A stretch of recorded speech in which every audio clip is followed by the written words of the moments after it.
So here's some lyric cards that I made earlier, and it is actually quite important that you kind of get on with this so that you can test it out, print it out, see how the colours are going to work. Colours on your screen are always going to look very different when you print them, and even though, for instance, this is extremely bright on the screen and looks quite good, it doesn't print very well, and unless you have specialist printing, if you're simply using CMYK, it's never going to be able to translate exactly what you see on the screen. So it's very important that you're testing this out. I revised this after I printed it and decided I was going to make something a bit stronger so that I could actually see the robot. In this video, I'm going to just talk you through laying out and perhaps some tips and tricks working with Illustrator to formally create that layout.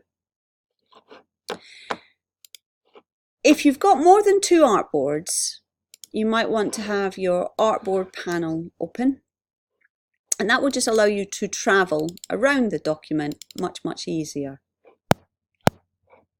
So I've set up my document, 2 artboards, 3mm bleed, and I'm now going to start bringing in my artwork. I'm going to start with a typography, although that might be the last thing I do, because I just want to show you on clear documentation how to work with that in Illustrator. So I found the lyrics that I need online. I'm just going to copy them. Now they clearly have some formatting in them, and you're going to find that some formatting will come through and some formatting will not. So let's just copy that. I'm going to ignore all of this stuff down here. You can decide to put all of the lyrics in, or you can decide to just take some of the lyrics. And you can actually be quite bold. So I can paste in the document. So that was a straightforward keystroke Command V. You'll see that it's struggling to fit in. So what I'm going to do is I'm going to decide on my text box. I'm going to go from the top left hand corner down, and notice I'm applying a slight margin.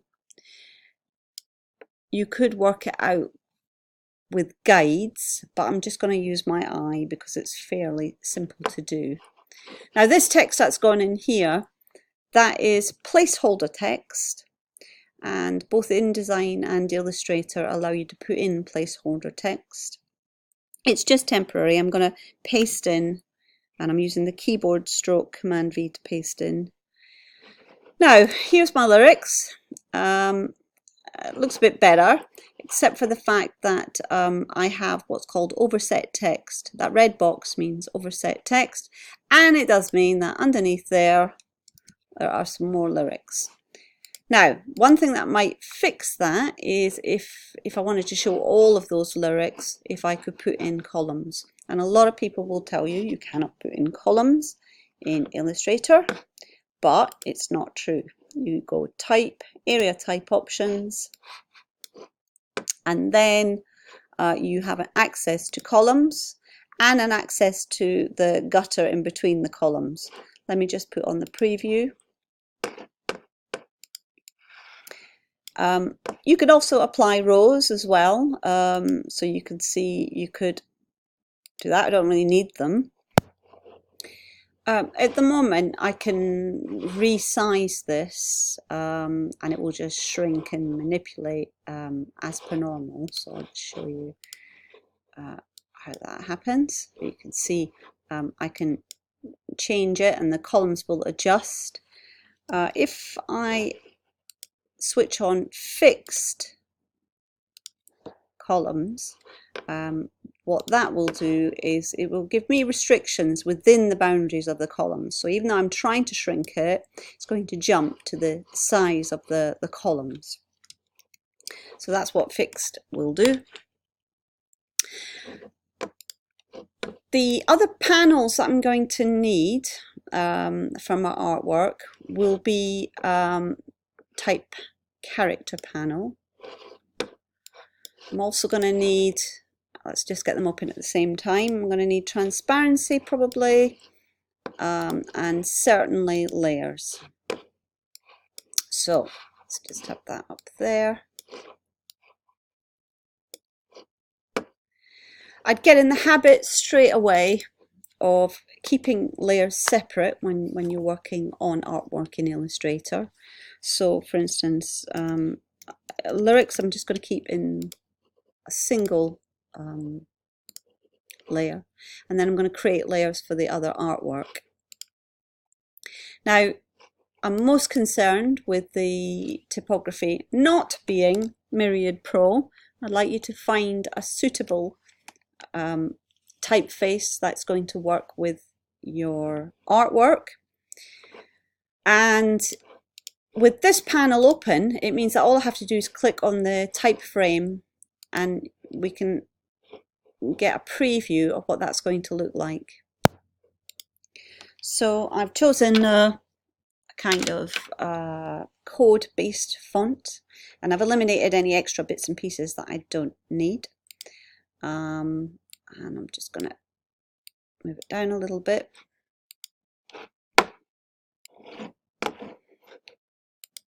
In my actual lyric cards, what I've done is I've used a background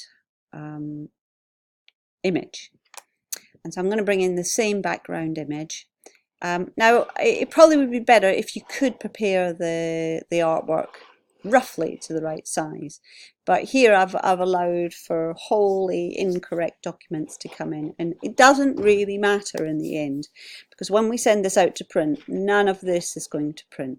We're only going to print to the bleed edge, so you can go way over as long as it doesn't go into the other artwork.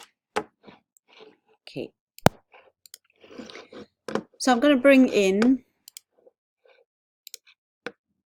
an image, and I've borrowed this because the band is gold frap, so I found this kind of gold leaf, and I'm going to bring it in. If I just simply dragged it in, it would come in the full size of the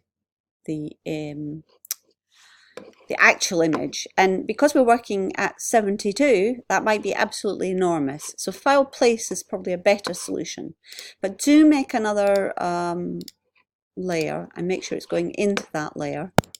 So I'm just going to pick that piece of gold leaf for gold frap, and I'm just going to place it in. Now obviously that is not the right dimensions, so I'm just going to stretch it a little bit, holding shift to constrain it. And we really need to make sure that that comes underneath the lyrics. So what I want to do with this particular file is dim it. So I'm going to just drop the opacity down. And that kind of gives me quite a nice option for the lyric cards, because this is going to form a piece of artwork in over here as well.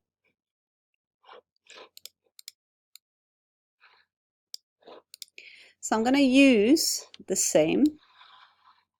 Just pop that over there. And this time have the opacity at full whack. But again, use the bleed directions. I've turned it off temporarily, and I've also brought in another piece of work, which is a drawing made from my original robot by using the shape builder tool to connect all of those shapes together. And I'm going to use that as a clipping mask. So I'm going to take both of those and make clipping mask. And then if I wanted to bring in detail, I could go back to my original robot, choose the type of robot I want to work with. Let's just go back to the straightforward total line drawing. And I'm going to bring that in again if I want to put in some of the detail. So I need to match that up, make sure it's the same size. Let's just match it.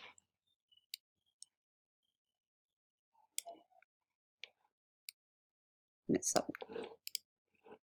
Quite like the little bit of mismatch, so I'm going to be happy with that. And then utilize the background or leave it white. It could be another copy of the background material which is dimmed, such as what I've done here and here.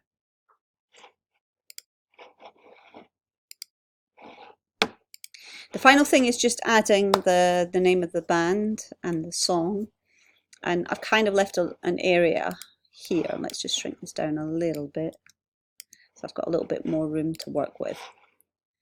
And I'm gonna create another layer just so that you can see what I'm doing. And here I'm going to work with the type tool. So let's strip it out. You can create your text box, as you know. You can create an area type tool that will replace any shapes with type. You can type on a path. So for instance, we can join a path. So it could be like that, gold wrap, but that obviously this is not really orientating the way that I would like it to go. There. We also have a vertical type tool. So it might be gold wrap, and let's make this a little bit bigger. So we'll look at the size of it. So I might want to orientate it in that way. I'm going to show you another way that you can do that as well. If I just go back to the normal type tool, and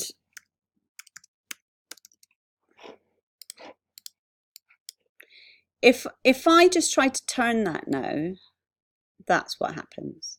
So I could manipulate it and it would look like that. But what if I actually want it to turn and remain in this orientation but turned? Well, you've got a little button here. At the moment, if I manipulate the frame, that's what happens. So it either crops, rearranges, but if I double click that button, it will allow me to increase the scale. And when I turn it, notably, the letters aren't turning anymore. So it's quite a nice way to work as well. So it might be that I want my title like that, or like this. In fact, this time I'm going to go for it like this. So having chosen a suitable font, and I've increased the font size to make it work. I'm going to switch on my artwork now, and I'll put background. You just need to check that everything is readable. Think about the colours that you might want to use. Maybe it isn't black, maybe it's a colour chosen from the artwork as well. Be very, very careful though that you don't go too close to the edge. So I'm just going to turn this off for the moment. Your typography needs to be well within the bounds of the cutting edge. Okay, don't take it too close, and do not, whatever you do, take it over the edge here. Okay, and if you prepare something in Photoshop and you put the typography in Photoshop, be equally clear that you need to have that little bit of extra space beyond the boundaries. In this case, the artwork is too tight, and I'm going to cut off the edge of that M and the end of the T. So be very, very careful. Final word, you don't need to put all the lyrics in. You can get very, very playful with your lyrics. as you can see here.